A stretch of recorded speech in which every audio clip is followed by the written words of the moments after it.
The cars that you can see racing around this track are controlled by an artificial intelligence. It was trained through a process called Neuroevolution. This way, the AI learned to race without ever being told what it was supposed to do. And while learning, the AI even outsmarted its creator by coming up with quite unusual ways of racing. But even now that the AI has mostly figured out how to navigate the car without crashing, it still has absolutely no concept of what it is doing. So, how does this all work? Well, let's decode.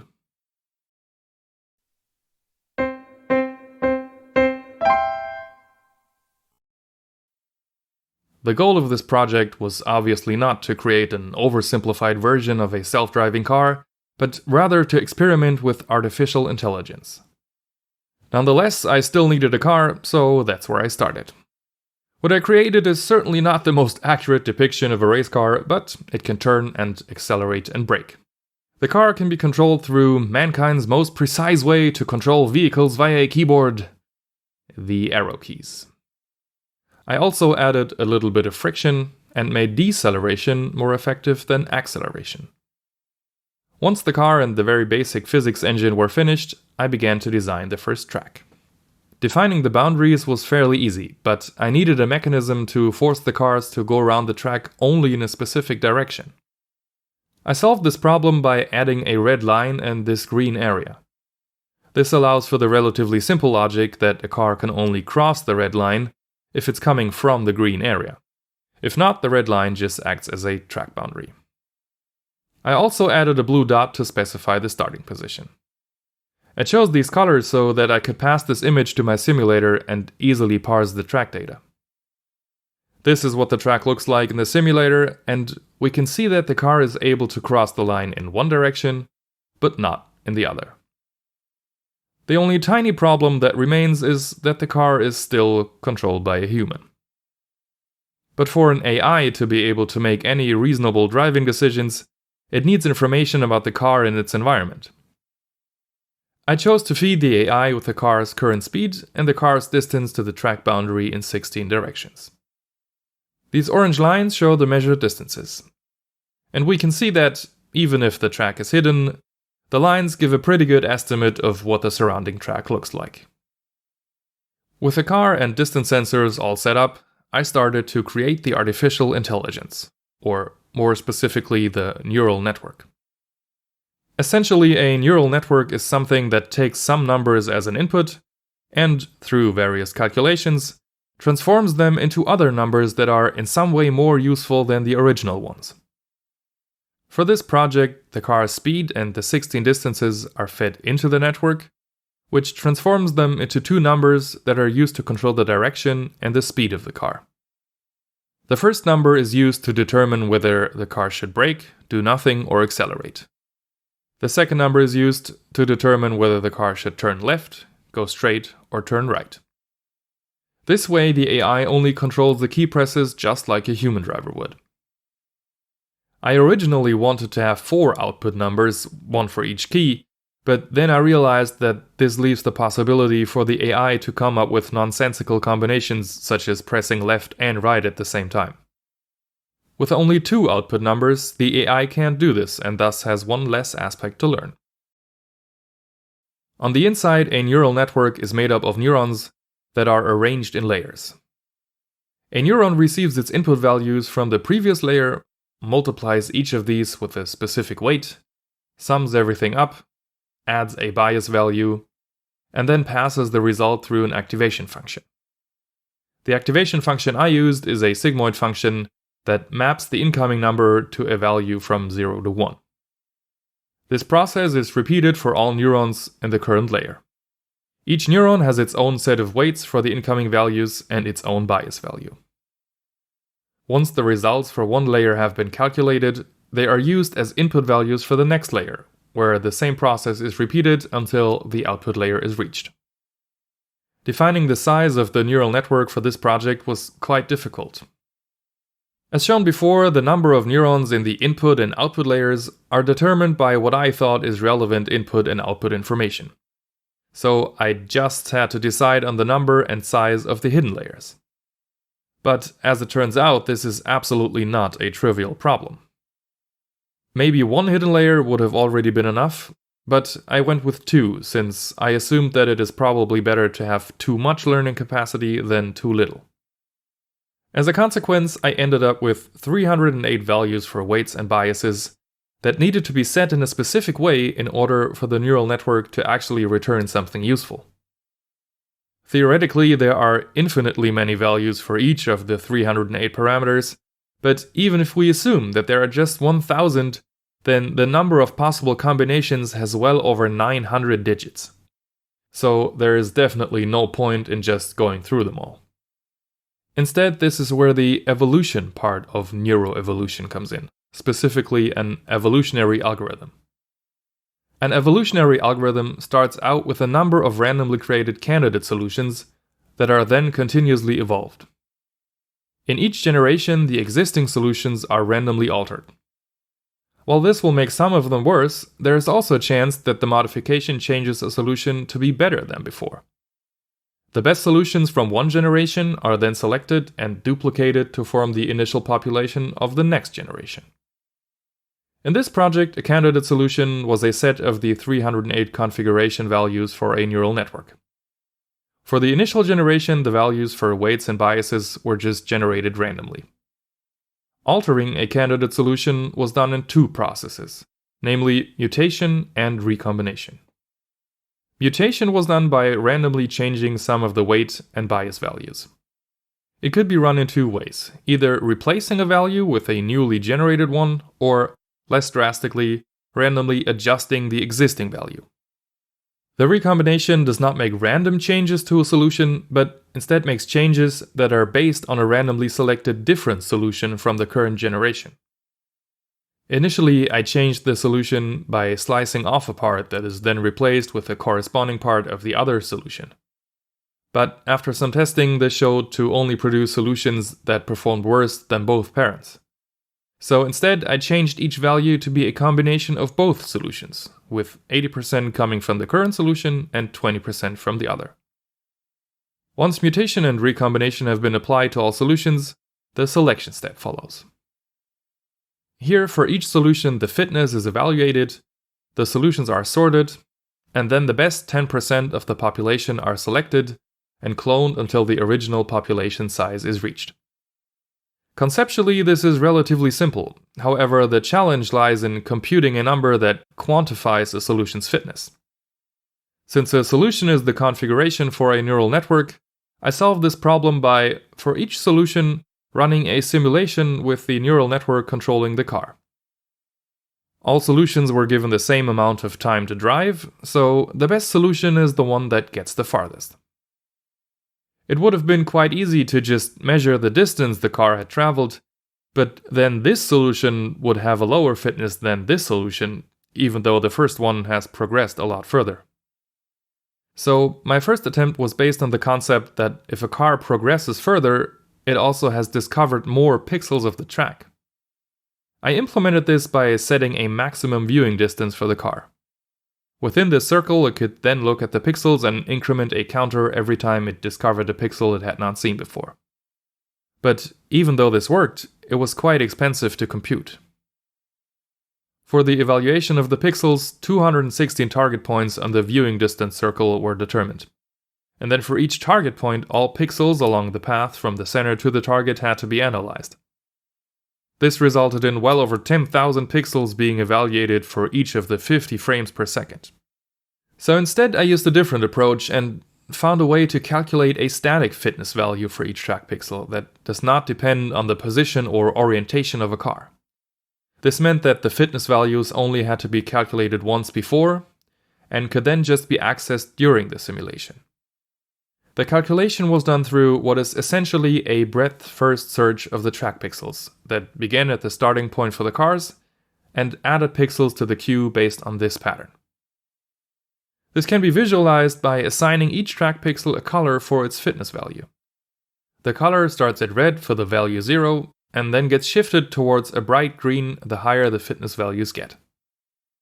If the gradient is not stretched over the whole track, but restarted every 1400 pixels, we get a more detailed visualization of how the fitness values progress. After all of this was implemented, it was time to run the first simulations. And already relatively early in the training process, the AI began to exploit loopholes in my simulator. It discovered that going backwards was actually faster than going forwards.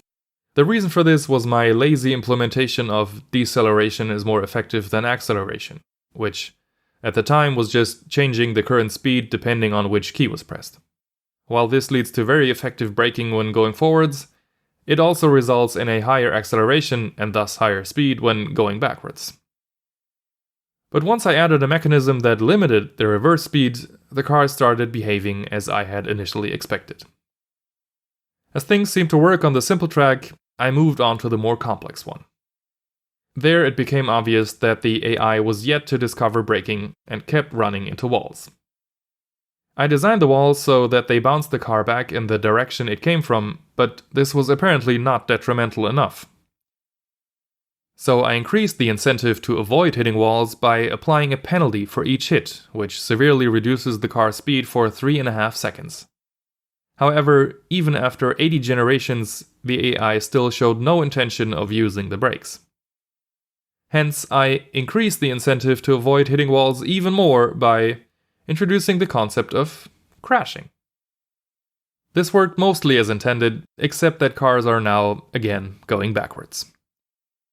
This started to make sense though once I realized that just going full speed is easier than figuring out when to accelerate or brake, and it is a lot easier to keep a car at full speed from crashing if full speed is the limited reverse speed. Nonetheless, this was still not what I had in mind. I didn't want to entirely disable going backwards, so I changed the simulator to keep track of how long each car was going forwards and backwards. If, after a grace period of 2 seconds, a car had spent more time going backwards than forwards, it was immediately disqualified. And aside from this, I also realized something else.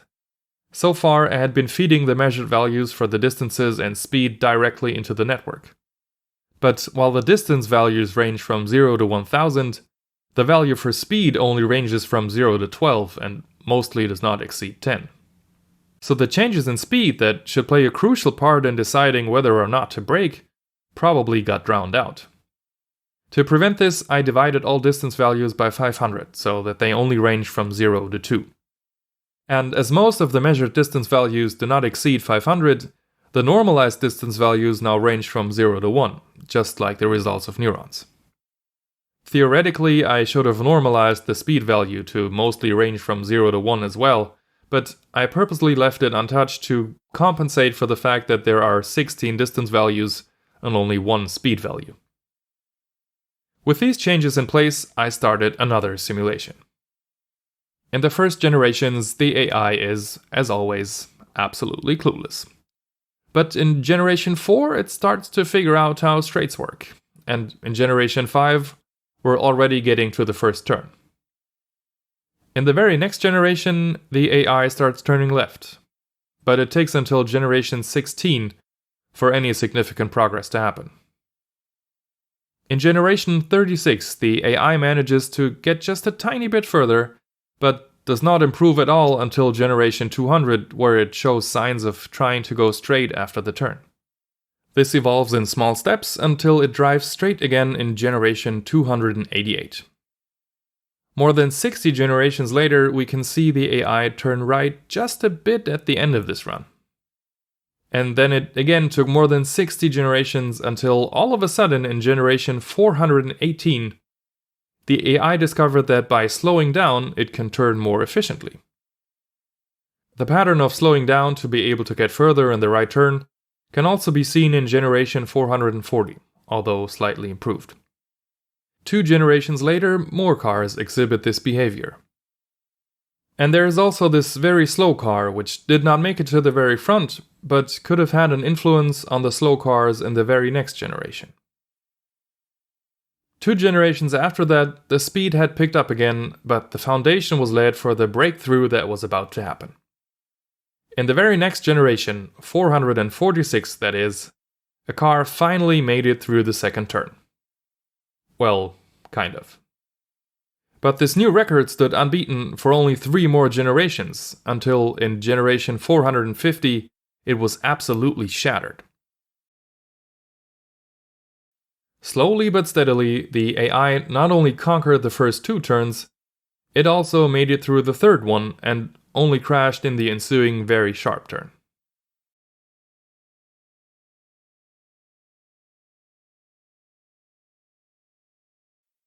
In the next 70 generations, barely any progress was made. Yet in generation 525, for the first time, the AI managed to not only get past the sharp right turn, but then also get past the sharp left turn that followed.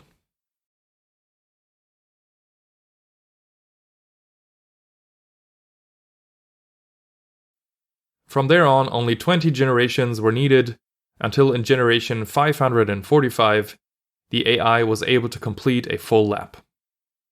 This was also the first generation in which the leading car did not crash but just ran out of time.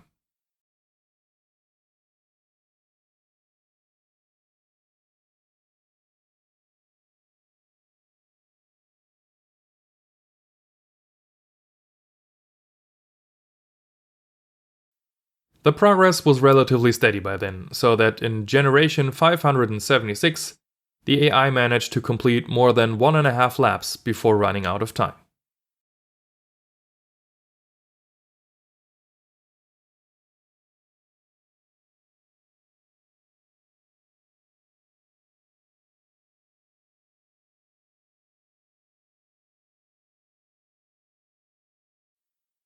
This graph shows how the fitness of the best solution in each generation developed over the simulated generations. For all of those wondering why the fitness value never decreases, I implemented a concept called elitism, in which the best solution in a generation is always excluded from mutation and recombination. I ran the simulation with a mutation rate of 5%, meaning that in every generation there is a 5% chance for each weight and each bias value to be randomly changed. I used 5% because in previous simulation runs with a smaller mutation rate, the fitness value rose quicker in the beginning, but then the cars were never able to learn turning right. So it seems that a higher mutation rate was needed to make the big adjustment from only being able to turn in one direction to being able to turn in both directions. Since the AI had shown that it could drive on the first track, I decided to continue the simulation on 4 tracks instead of 1, and to increase the time limit to 120 seconds instead of 30. I also decreased the mutation rate to 4% and changed the mutation mode to the less drastic adjust method. What you can see here is the first generation of cars that was trained with the additional tracks. This is the second of the 4 tracks, and it might look familiar as it is just the first track in reverse. Nonetheless, it should still provide some learning opportunities for the AI and also hopefully help to make the driving skills of the AI more symmetric.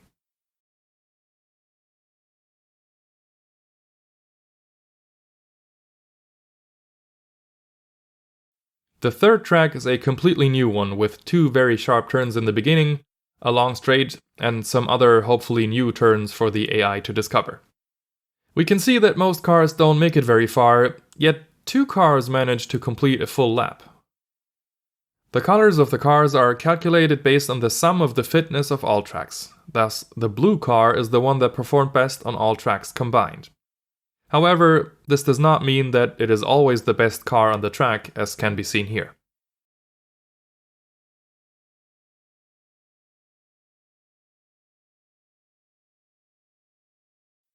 The fourth track is again just the third track in reverse.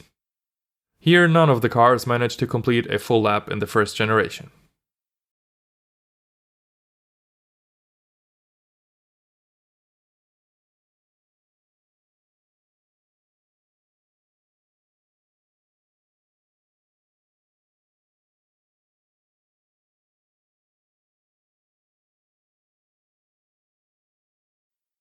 This is the graph of the best car's fitness in this second part of the simulation. Already very early in Generation 7, the best car is able to complete all tracks without crashing. From there on, the improvements occurred in rather small steps. so instead of repeatedly showing a single generation at a time, I chose to only take the best car from each of the 307 generations and filter out those that did not improve compared to the best car from the generation before. That leaves us with 78 cars that, at one point, had set a new record for highest fitness. We'll jump right to the second track because this is the first one that was at least somewhat new to the AI. Yet, not even the early generations had trouble completing this one as none of the cars crashed.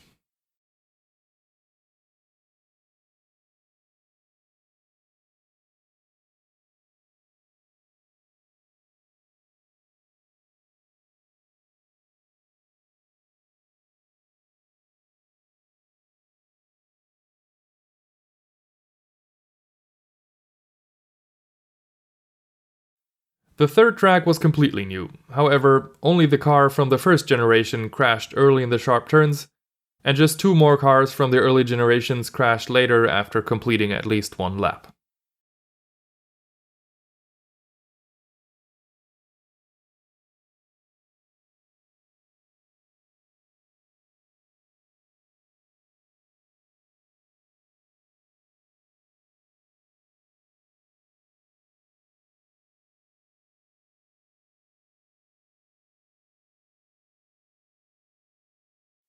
In the reverse version of the new track, 3 cars were not able to complete a full lap, but after a few generations of improvements, it was only about figuring out how to go faster without crashing.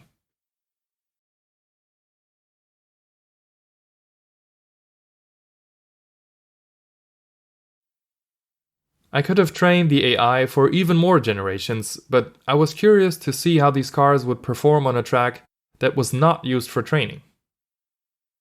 I started with this relatively simple track and was expecting that most of the cars would crash in the 3 consecutive turns at the top or in some of the sharper turns that followed. Surprisingly, almost all cars made it through these seemingly difficult parts of the track, only to be confused by the very last turn and crash on the inside wall. And as you can see by the bright green color, this mostly happened to cars from the later generations that performed better on the training data. This showed even more on the reverse version of this track. Already during the first lap, a few green cars crash in the sharp right turn in the top left corner.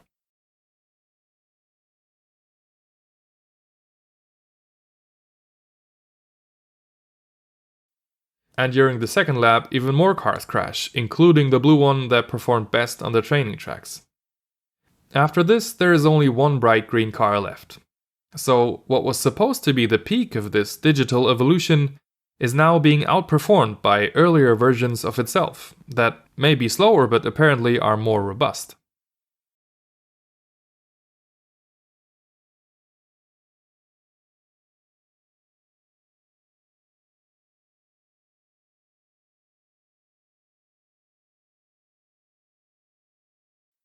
This phenomenon of solutions that perform really well on the training data, but then struggle to replicate this performance for other datasets, is called overfitting. It can also be observed on this more difficult track. Only a few cars crash during the first lap, but then all of the top 20 or so cars crash in turn 3 in the second lap, while the slower ones manage to stay on the track and keep completing laps.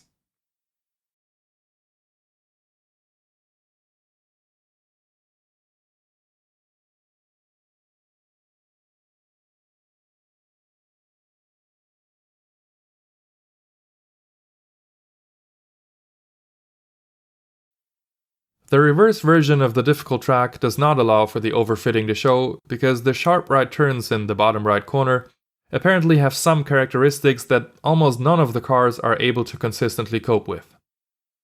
Half of the cars already crash on the first lap, and after a couple of minutes only 6 cars remain. This made me want to go a bit deeper into the limits of what the AI could do. So far, the tracks always had the same constant width. So when I designed the next track, I made sure to have some variation in the track width. and I honestly expected the AI to not be able to navigate this track at all. I thought that most, if not all, cars would crash in the first turns, or at the latest in the narrow passage in the top left corner. So I was surprised to see almost all cars making it through this part. But then the entrance to the second narrow passage proved to be too much of an unknown, as all but 10 cars crashed there. Nonetheless, the remaining cars, which were supposed to be some of the worst ones, happily proceeded to complete lap after lap. This again could be classified as overfitting and could indicate that a neural network with only one hidden layer or fewer neurons per layer should achieve better results here. But then again, it could also mean that the size of the network is fine and it simply takes more than just 4 tracks, that are really just 2 tracks being run in both directions, to properly train such a network. But if I had started investigating this and many other topics such as the number, orientation, and maybe even the type of sensors or different selection and mutation methods for the evolutionary algorithm, and also improving the script by splitting up sentences that are just way too long, this video would have never been finished.